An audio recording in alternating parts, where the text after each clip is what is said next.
ามแลตะเวนแดงลับดงตึกสูงใจลอยอยู่ในเมืองกรุงไปถึงทิวทุ่งท้องนา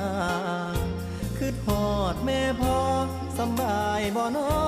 ยามลูกจากมาป่าเฮือนแอม บรรยากาศแถวภูผาป่าดง หลับตายังจำฟังใจไม่อยู่เมืองไกลบอก ชมวิวธรรมศาสตร์มื้อนี้ หาปลาหน้าหวานเกี่ยวข้าวของขึ้นเหล่าลาบขมต้มไก่หนาวหมอกจางจาง